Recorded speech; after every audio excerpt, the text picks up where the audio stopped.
Good morning, everyone. Just a couple of announcements before we get started. There is a new bin by the kitchen door marked compostables. What is a compostable, you may ask? I'm glad you asked. That's where you can put paper cups, clear cups with green markings, uncoated paper plates, stirrers, napkins, and food. So those can go to be composted. I'm told that if you happen to put them in the trash, someone will have to dig them out. And nobody likes that.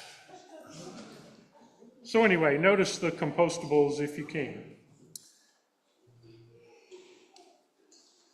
During the summer, the choir is singing once a month on the third Sunday of the month, which is next Sunday. So it's a great time to either give it a try or just do a one-off thing and come Wednesday at 7:30, sing on Sunday, and then we're not singing again until September. So we're going to rehearse at 7:30 in here on Wednesday and then sing on Sunday. It's a pretty stringent requirement. You have to enjoy singing. Let's begin our service. Whoops, I'm sorry. I forgot. I didn't give David much warning, so he gets a pass. As you've noticed, the kids and the youth are going back to school, and after Labor Day, we're going to be in full swing with Sunday school and children's chapel again and youth group. And we have about half of the volunteers that we need right now to run those programs. So I am putting out a call for folks who would like to work with our children. I need a couple of more people to help lead Sunday school. And you'd be on a team probably doing Sunday school about 6-7 times over the course of the year. And also I need some assistants for Sunday school and for chapel. So please come talk to me. Thank you.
I want to welcome everyone for being here today, and I thought this might require an explanation.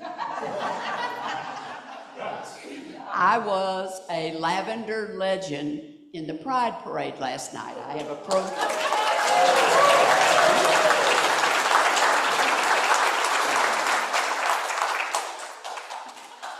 I have a picture on my phone if you want it. See me after church.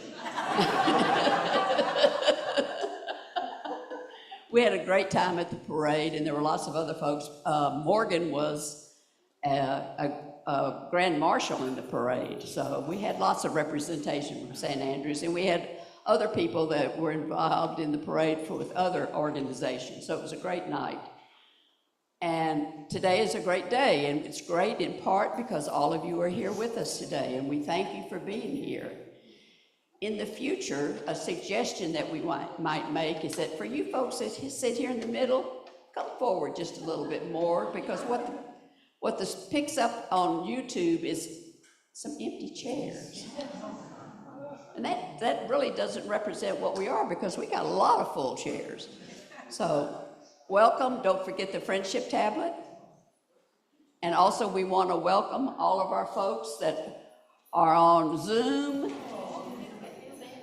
Wave this way so they can see the trophy. I think they can see my hair. And all the people on YouTube, those on YouTube, if you haven't, we invite you to subscribe. It's the only thing you can subscribe to that doesn't cost anything. But it helps our presence on YouTube.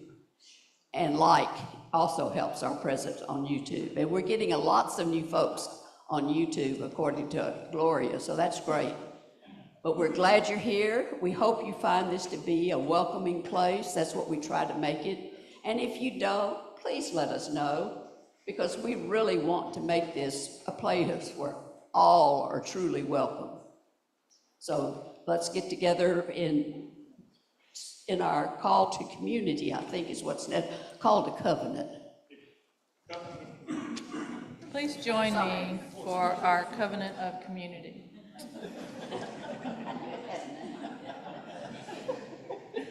We pledge in the name of all that is sacred to be a sanctuary for all those gathered here.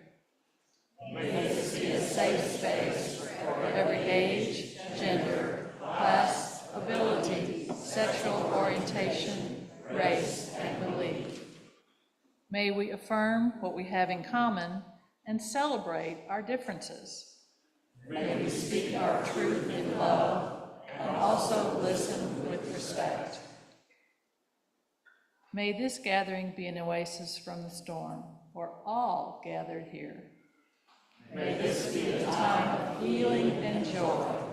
Let us gather as a reverent, grateful community. Please rise as you're able.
Good morning. I'd like to welcome the young and young at heart up for our puppet show.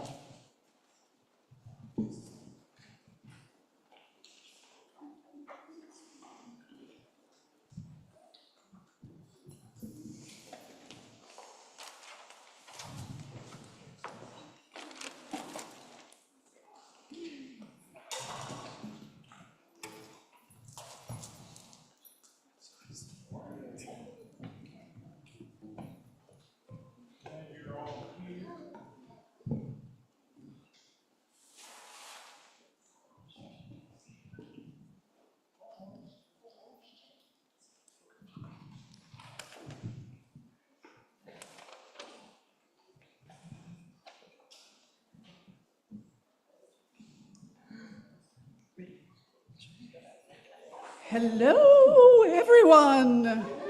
Hello! How are you on this lovely, lovely day? Hortense, we don't have time to chit-chat. We're playing Batman before church starts. Is that Bummer Bear under the mask? Oh, you're not supposed to know who I am. That was my secret identity. Reverend Skunky, are you playing too? Yes, precious spirit. I'm Commissioner Gordon. We've had an emergency and only one person can save us. Calling Bummer Bat, Bummer Bat, Bummer Bat. There's a robbery at the bank. Will you come help? I don't know. I don't come to church to hear about people who need help. I'm tired already. That's depressing. But you're Batman. You're supposed to want to help people. Well, I understand how you feel, Bummer. That's why I only preach that people are miserable worms and they can't do anything about the world's problems, so they should just pray. Oh, I like that message. So I don't have to do anything? No, just come to church, give some money, and apologize to God for taking up space. That's my message. We're born bad and we can't do anything right. And we call that the good news. No. That's not the good news. The good news is that God loves us and that we love each other. We can save our world. Oh, that's just depressing. It only sounds depressing because you would rather feel guilty than take responsibility for your life. Every one of us is like a superhero with a special gift our world needs. You're not going to raise much money like that. Well, I don't care. Young people, every one of us is called to help save our world. We each do it in a different way, but every one of us is needed and important. Will you help us sing our song today? Sure. Thank you. Will you help? Oh, good. And you'll help? Maybe? So we got about 2 people going to help. That's good. Okay. This is a song we haven't done in a while, but I kind of like it.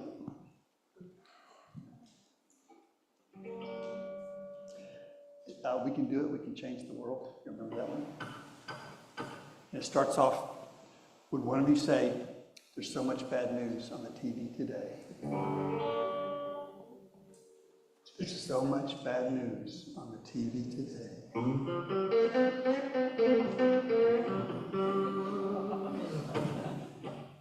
Wars and rumors of wars. Would somebody say that?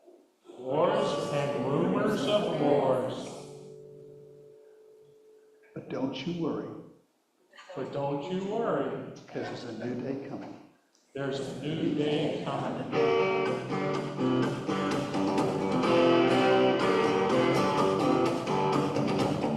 We can do it. We can change the world. We can do it.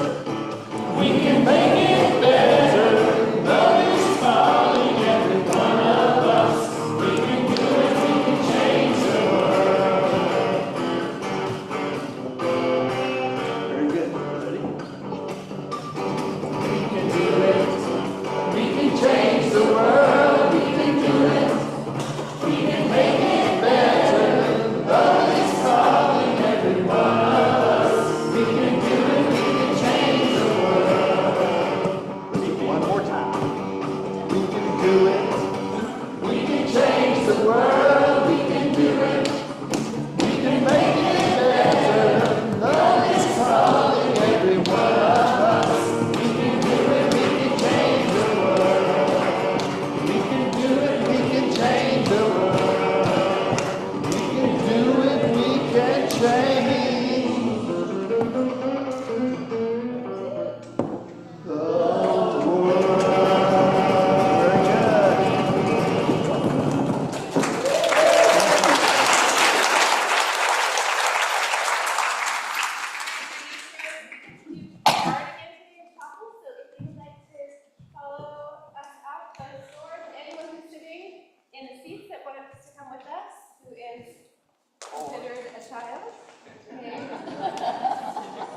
I search for vision in the shadows of my soul, impatiently awaiting the moment of lighting. I search for a quiet heart amid life's harried schedule. My soul cries out, yearning for solitude. I search for compassion in a world oblivious to the cries of the hurting and the pleas of the powerless. I search for home, always for home, unaware, of course, that I'm already there.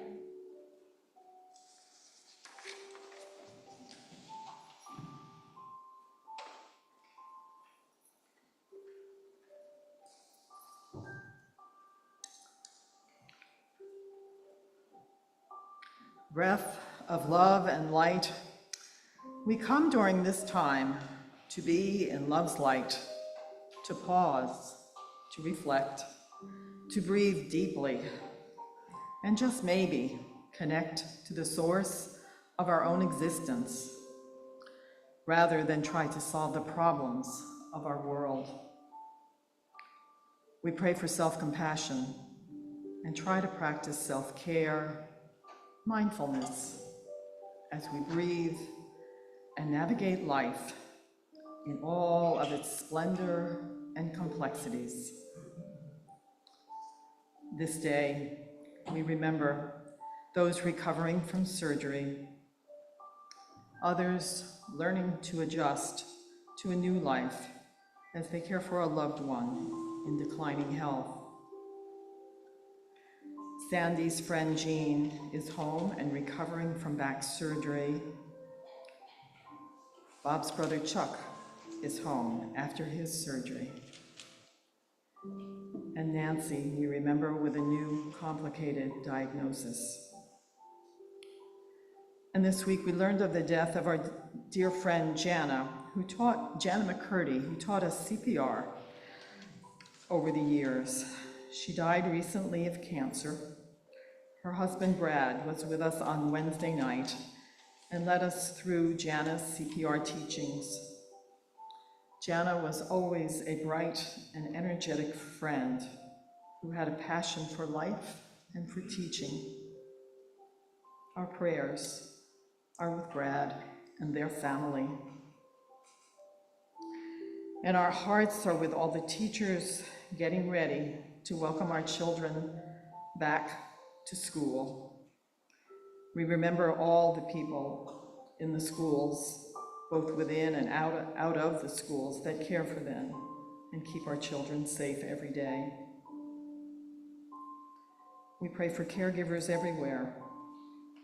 Throughout life, we are called upon to be there for our families, our friends, co-workers, our church community, work community, and in so doing, we must care for ourselves and remind ourselves each day to practice self-compassion, mindfulness, and self-kindness. We pray for peace in our world, an end to all the wars, all the suffering, an end to poverty in our nation and world, and that all may have shelter, food, and a life without fear.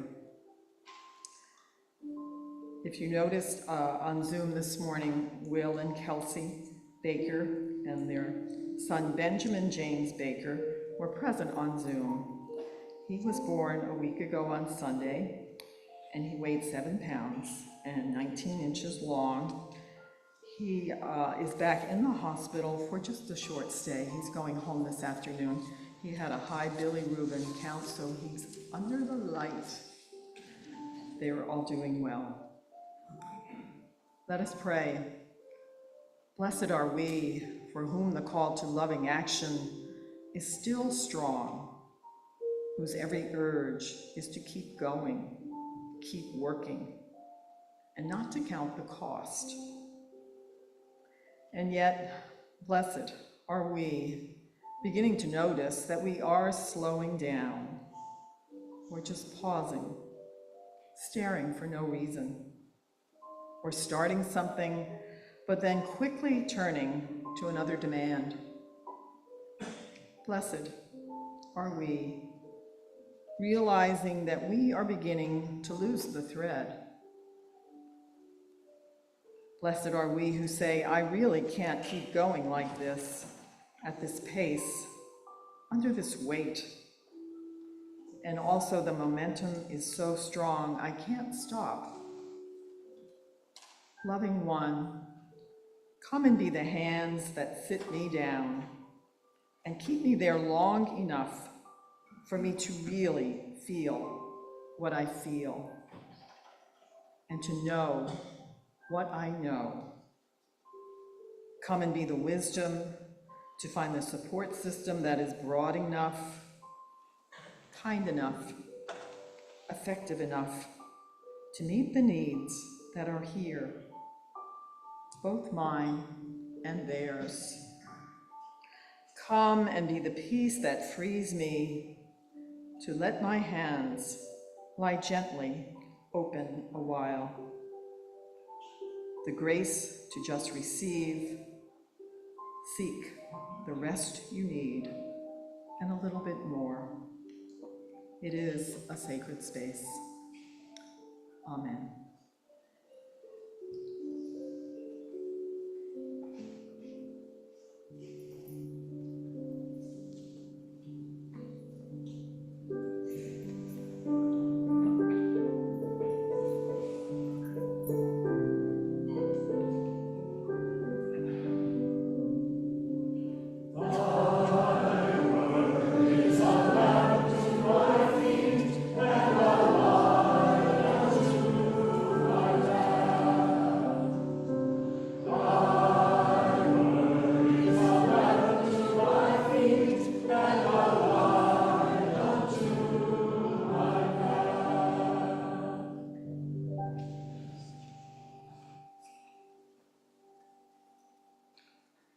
Our scripture reading this morning, for those of you who haven't memorized it, comes from the 5th chapter of Matthew.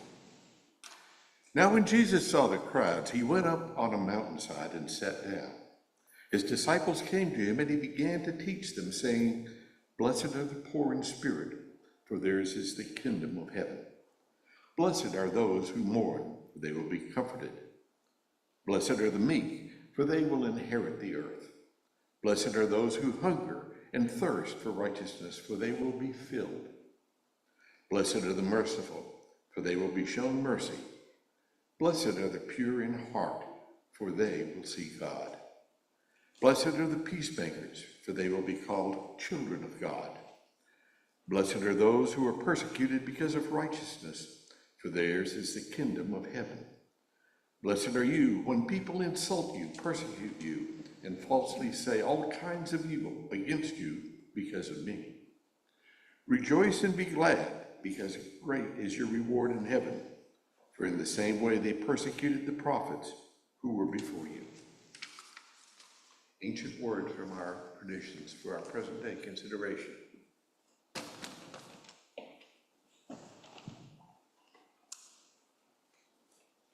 Thank you all for being here. Well, I saw a poll the other day, excuse me, that might be helpful. I think there are two things right now calling themselves the Christian church. One of them wants power, wants to control the political process. The other is just trying to love and serve and help. I think this has always been the case, but I don't think most Christians realize how low we've set the bar. There was a poll that was released that I think Christians need to listen to. First, they asked Christians what they thought of themselves.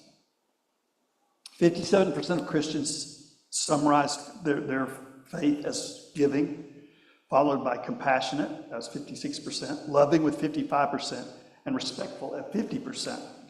But then when they asked non-religious people what were the qualities that they associated with Christianity, 55% of those identifying as non-religious responded with judgmental, followed by hypocritical at 54%, self-righteous at 50%, and arrogant at 36%. So we need an inquisition. No, just kidding, just kidding. My whole life, when I've ever seen religion on television, I just am embarrassed. If you look at religious on television, you never see anyone who's teaching what Jesus taught.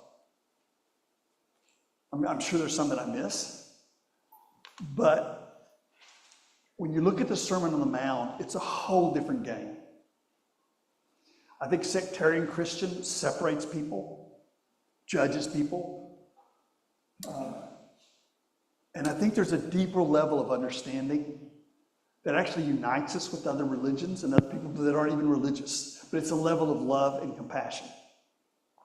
I believe that's what Jesus was teaching.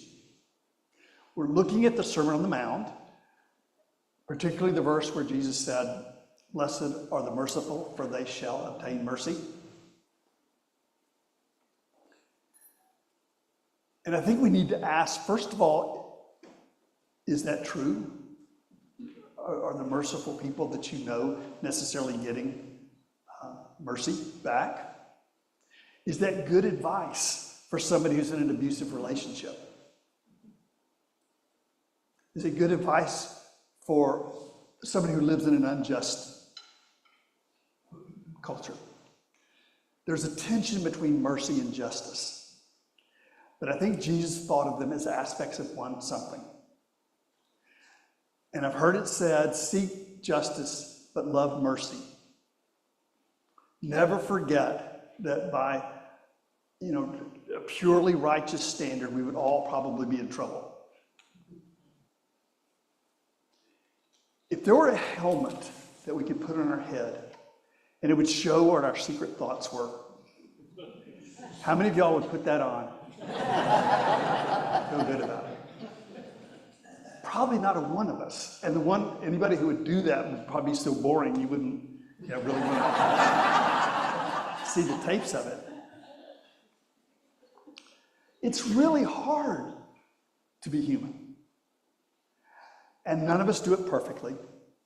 So at the same time we're looking for a better world, we're looking for justice, I think Jesus is saying we have to remember compassion too, mercy.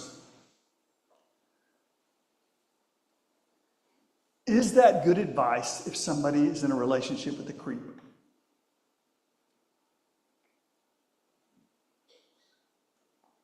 What I believe Jesus is saying is that he's come to teach love.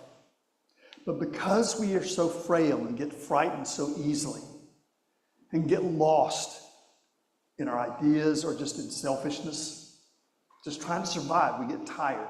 We get overcome. That we also need to have mercy for ourselves and for each other. That sometimes we all do something that's beyond forgiveness. And at that point, people are more important than the rules. The three things that occurred to me as I look at this passage this week is one is that I think that being merciful is blessed because it's self-love. Think of the pain that you carry when you can't forgive. And I think we all find ourselves there. Those nights when you're laying awake at night and somebody's stupid face is right, you're looking at it in your mind's eye. And you're taking what they said the day before and you're playing it over and over again. And you're lifting up the inflection. And they said it one way, and by now you're going, computer enhanced. It's human nature, right? But we can carry resentments so long that we forget we're carrying them. And I think that's part of what Jesus is trying to say. that if we cannot forgive, we cannot love. At some point, there's a short circuit there. And it's hard for all of us. But I think Jesus is saying, if you want to be a happy person, then you need to be a loving person. And if you're going to be a loving person, sometimes you just have to let it go. The word for forgiveness means to cut off, just to drop it. Let it go. So when there's somebody who you feel has hurt you, first of all, you make sure you're safe, right? This is not saying to stay in abusive relationships. It's not saying to ignore the danger that somebody might be for somebody else. But take care of your own heart and realize that bitterness is wounding you. The other person probably is not even aware that you're up at night stewing on it. They're probably sleeping really good. So mercy means sometimes just letting go of the things that are hurting us. Not because we care about the other person, but because we don't want self-abuse to take place. And sometimes your brain will do that. Your brain will pump out the most painful memories. If you get embarrassed, it'll play back every film of the time that you made a fool of yourself. If you did something wrong, it's got that on file. It'll just keep pumping it out. So, to be a loving person, we have to be able to let go of that. Which means we have to separate the need for justice, which is also very important. The need to not be abused or to let somebody else get abused. So we have to deal with those things, but we also don't want to lose the humanity that's there underneath. Sometimes that's not possible. That's why we're in community, because none of us can do this perfectly. But to realize that your joy and your happiness is going to be stronger and better if you don't get trapped in bitterness. If you don't allow anybody in your life to turn off that light, that you were made by love for love. But sometimes we get stuck and somebody else can turn that off. And we get trapped in a storm that we really don't want to be in. Your love is strong enough if you can let go of that other person. Your happiness will be more constant. The second thing I get from what Jesus is saying is mercy is blessed because it's good for the world. Let's say, and this is going to be impossible, imagine that I do something creepy.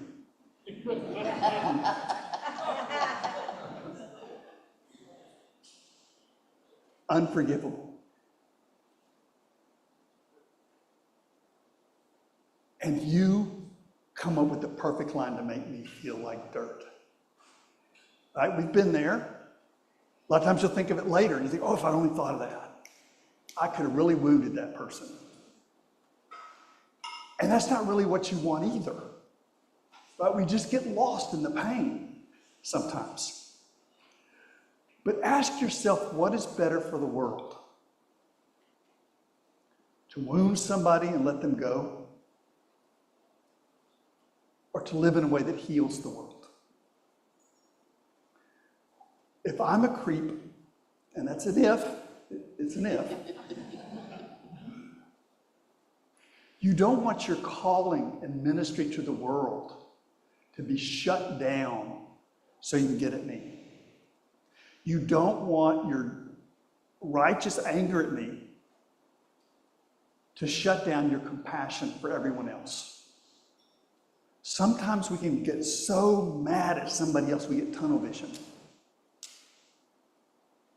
And we say that perfect thing that hurts them. And when we realize that a lot of the stuff that's really bad is really coming from fear, from disappointment, if we can realize that, then we won't want to wound them further. We may want to avoid them. We may want to do what it takes to be safe and be healthy and happy and keep them from hurting somebody else. But all in all, the more we can love, the more love there'll be in the world. Let's look at, this is Psalm 103. And one of the things when you read something by Jesus in the Sermon on the Mount, look up if he's quoting somebody. Because he was being much more radical than it seems. Remember, they were occupied country. You criticize Rome, you die. You criticize the establishment of your own culture that's sold out to Rome, you die. So Jesus is going to go through and he's going to quote these things, but if you look them up, he talks about the love of God and stuff. But he says, how you love justice, you are always on the side of the oppressed. Those 4 letters that you're seeing are really, really important. If you're reading in Hebrew, that's the divine name. You didn't say it. You replaced that with another word. That's what the English translation has, is the other word. What Jesus is talking about here is your contact with the source of your own being. You may not find the concept of God convincing. You don't have to, but you need to know your roots that go down into life and into nature. You need to feel your connections with other beings. That's a symbol of something that Moses heard in the burning bush. I think it's in every bush. It's that raw being. It's a form of the word to be in Hebrew. So he goes on like that. Let's go to the next one. You are tender and compassionate, Holy One, slow to anger and always loving. Your indignation doesn't endure forever, and your anger lasts only for a short time. This was quoted to talk about mercy a lot. What you can't see in English, and it's one of my favorite things I learned in seminary, was that the thing slow to anger. In Hebrew, they would talk about anger that your face got hot.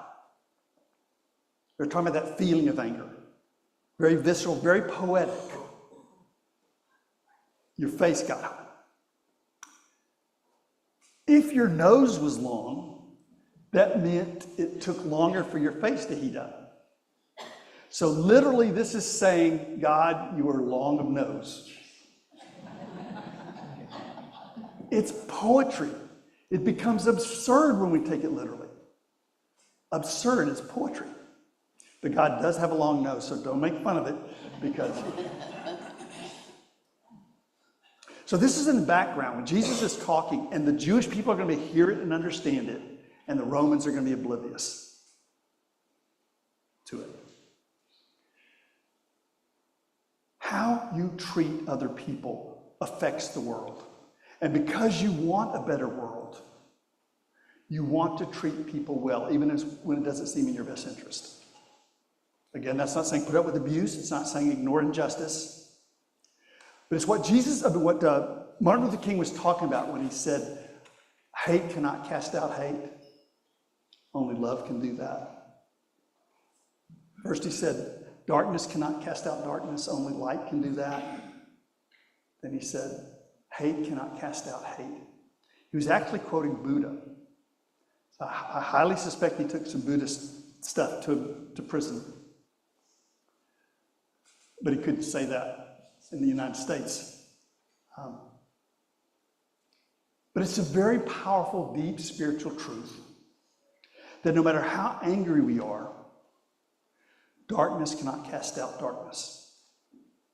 It's better to shine your light. We live in a time where people are calling each other names. There's a very powerful political movement in our country that bases itself on calling people names. It has no real policies. It's all about hating people who are different. It was like that in Jesus' time. So that's our choice. Love or hate. Call people names. Remember, Jesus said, when you call somebody a fool, you're already on your way to hell. It's poetry. It's figurative. I wouldn't be here today if I thought there were a torture chamber underneath my feet. But I wouldn't be trying to get you to like God if God were a torturer. Hell is a description of what life feels like sometimes when we lose love, when we lose our interconnectedness. If you think about it, you've never seen a happy bigot. They may be successful, they may be powerful, but they're certainly not as happy as they could be. The closest they'll ever get to humor is ridicule. Think how sad that is. The closest thing they'll get to patriotism is hating people on the other side of a line. How sad is that? The closest thing to self-esteem they'll ever know is thinking they're better than somebody else. That's tragic. Someone like that is already in hell. And there's no amount of punishment that can make hell worse.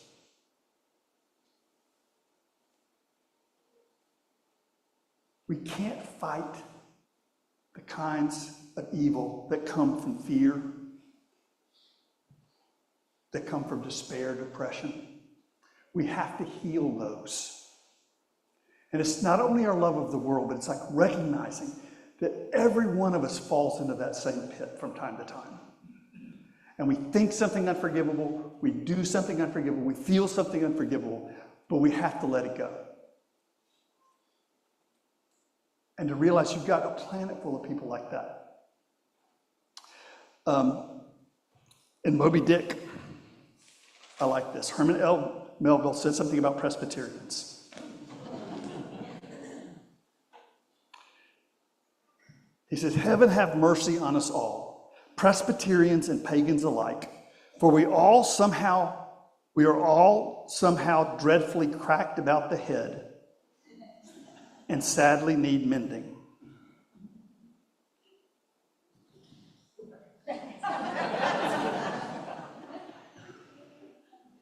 How could he say that about Presbyterians?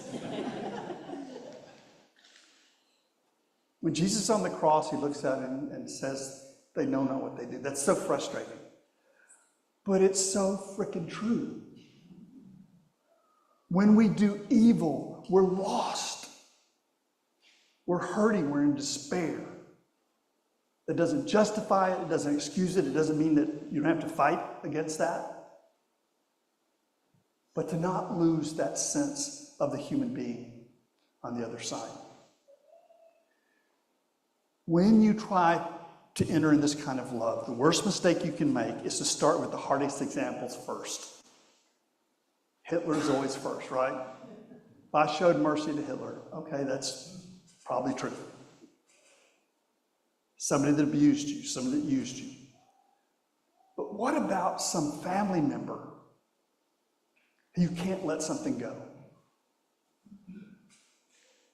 If you picture that person in a cradle and you think about the little child, the little baby, what happened to turn them into a creep? If you learn that story, it's different, is it not? If you picture them in their casket and you're walking by at their funeral, that changes it, does it not? I mean, every one of us is going to die, which makes every one of us precious. It doesn't make us safe. It doesn't mean we can ignore somebody else hurting somebody else. But can we realize that there's a human being on the other side of that equation? Carl Sagan.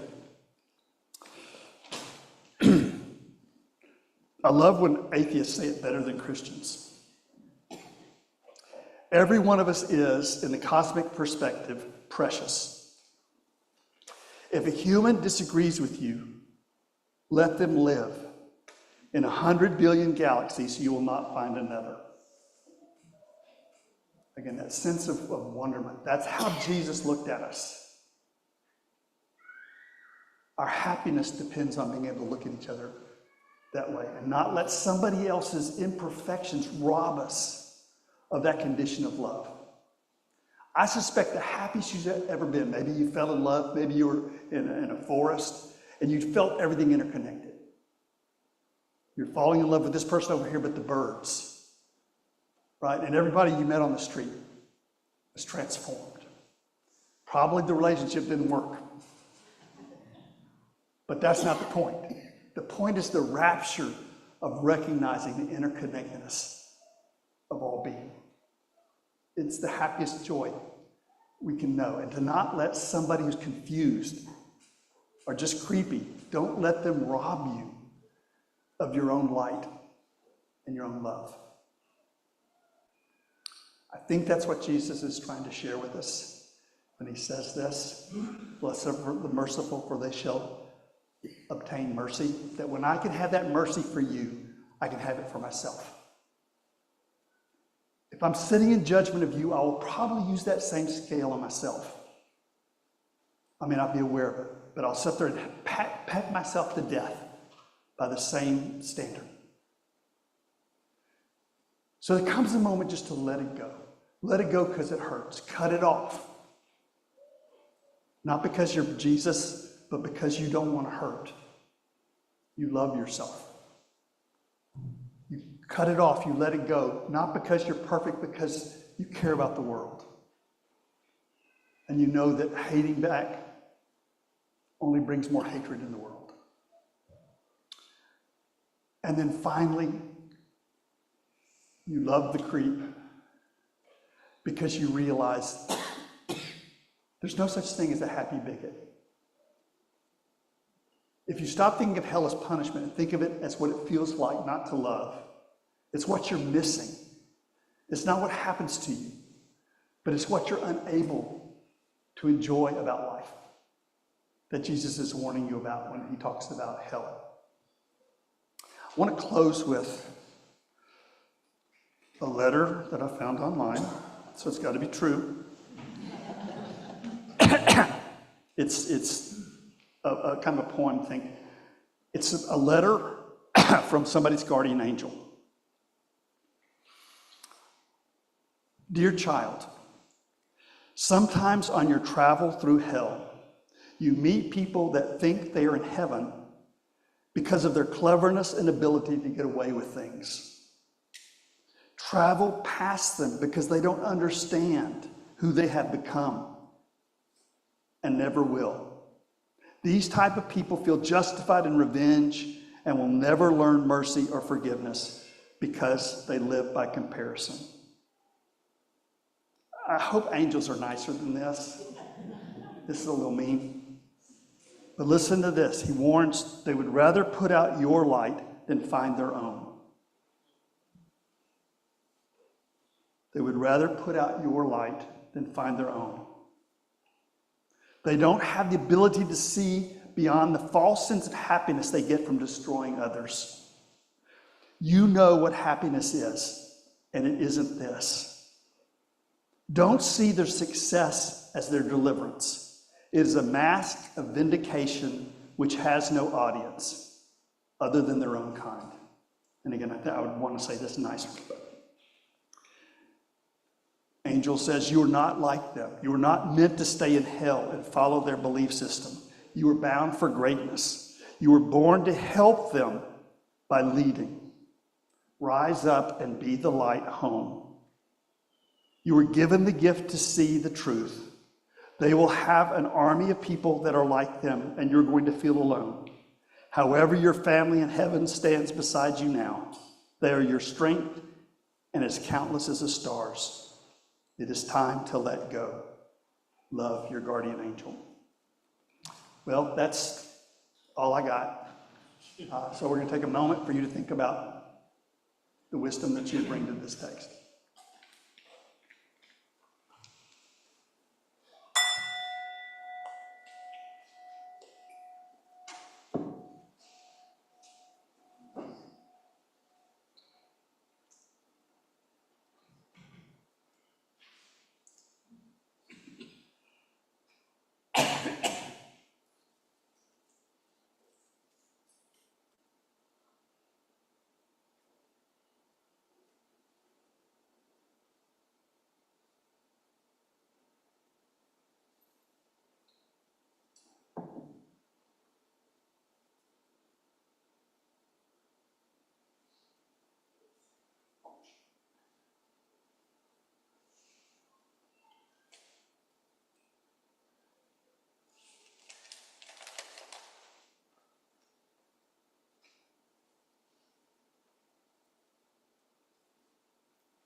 come to that time in our service when we celebrate the fact that here at St. Andrews, we celebrate a different kind of economy.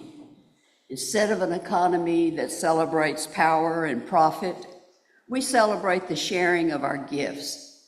And this congregation does a lot of that. We served 206 households in our food pantry yesterday. 43 of them were new, giving food for 917 people. And for that food pantry to happen, it takes a whole host of folks sharing their gifts to prepare everything that's needed for that food pantry. So you're probably sitting next to someone who probably helped share in that process. We also have a large group of folks who just finished a CPR class. So they will be able to share their gifts of helping to support a life that's in trouble. And they can do that here, and they can do that wherever they are in the community. We have a lot of teachers and counselors and other school employees here that will be sharing their gifts with our children, and we're grateful for that.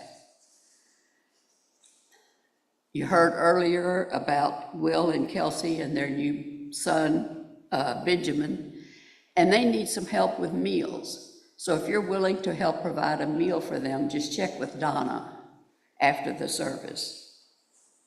And now, let us join together in the celebration of our offering. If the ushers would please come forward.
I think one of the most broken parts of Christian theology today are the theories of the atonement,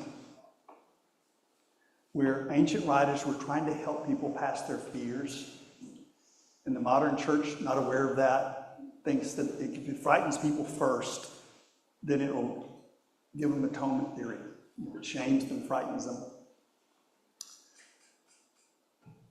We ran across a quote today in one of the adult Sunday school classes where somebody said, a writer's heart, a poet's heart, an artist's heart, a musician's heart is always breaking. It is through that broken window that we see the world. I believe that Jesus was trying to make his own pain into a window, an open window for you and me. I don't think he was talking about himself. I don't think he had that ego. I think he was, what in the East is called a great soul. They felt their connection to everyone else. So as we do this, it's not just about Jesus, it's about you as well. Jesus was facing his own execution. Come on in.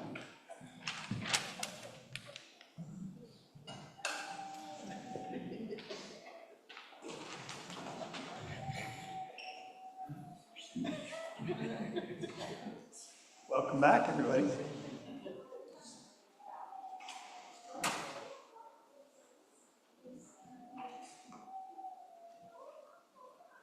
Okay, the rest of you got to behave. No, community life, that's what this is about. But we're taught it as though Jesus was being punished for something on behalf of humankind. I think as he faced his own death, he wanted to give a gift to his followers so that they could have a love that lasted past the pain, the sorrow. So he said, after my execution, and remember, he was killed as a political prisoner, so you don't want to take out the justice piece of Christianity, and that's why he died.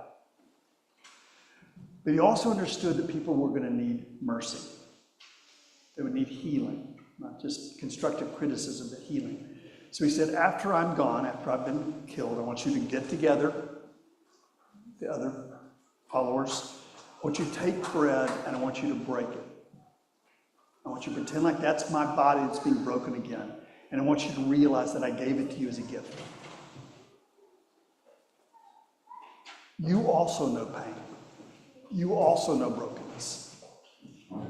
So what I want you to do is to break this bread, and I want you to share it, and each of you to take a piece of it, because your pain matters too. He said, whoever eats this bread will never hunger again. And what that means is that if you can find the source of your love, you may think of it as God, you may not think of it as God, but there's some source out of which you come, a creative energy. If you can stay in contact with that, you will never feel the brokenness in the same way again. It'll still break, but it'll break open. Then probably the creepiest symbol, but the one they needed then, was blood. This isn't about blood as some kind of sacrificial atonement. It's saying that Jesus loved his followers enough to not run away and to give even his passion, his blood, everything that was left. He refused to hate the same people the Romans hated. He refused to oppress the same people the Romans abused, but he also refused to hate the Romans. So he said, this is my blood, my passion. It's all I have left to give you. But please know that it carries the promise of a new covenant, a new promise, a new way of living, where your pain too will be transformed and bring about the healing of the world. Would the servers come forward?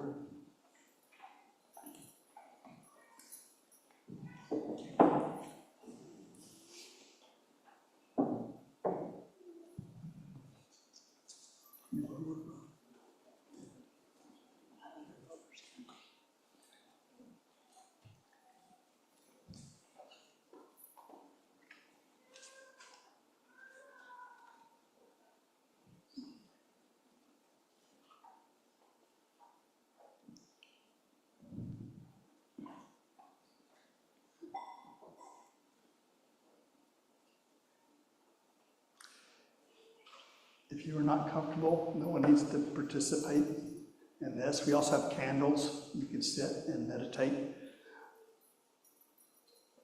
But if you want, everybody is welcome. This table does not belong to the Presbyterian Church or the Christian Church. It represents the love of whatever ground we come out of. You are all beloved children. Let us join together.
Nothing can trouble, nothing can frighten. Those who seek God will never go wanting.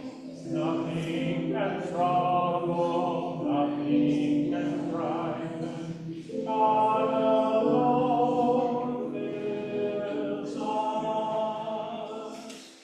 Nothing can trouble, nothing can frighten.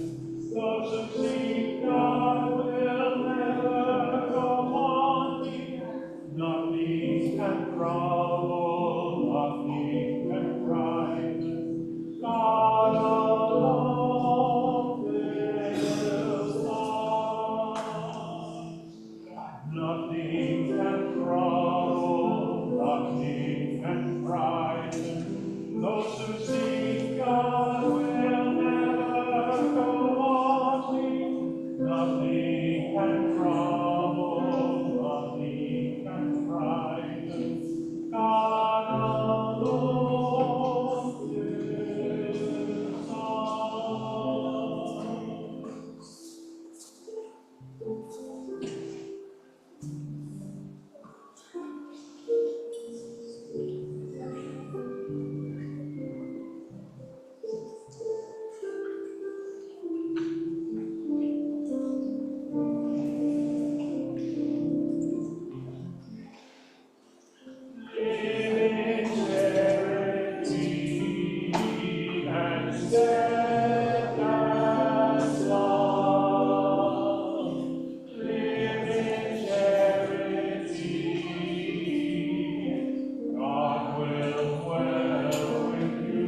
think happens when you make an unforgivable mistake, and there's somebody whose love is strong enough to still love you and care for you and want to be with you.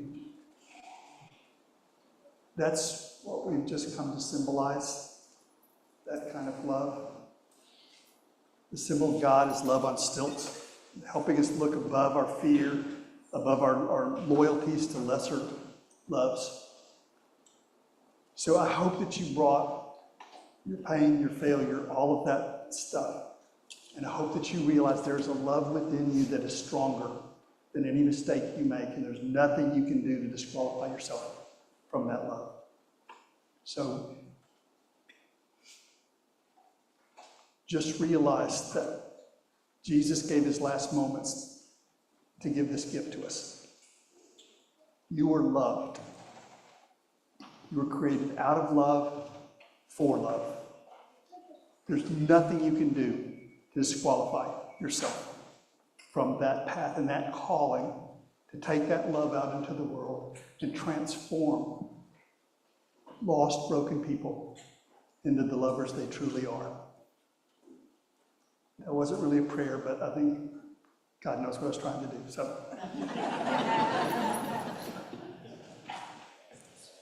Please rise at your able.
Thank you again so much for being here today.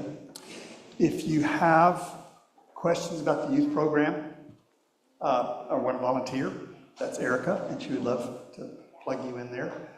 If you have, was it food for the young family, that's Donna. If you want to see Babs's trophy or know what it's like to live with purple hair, okay.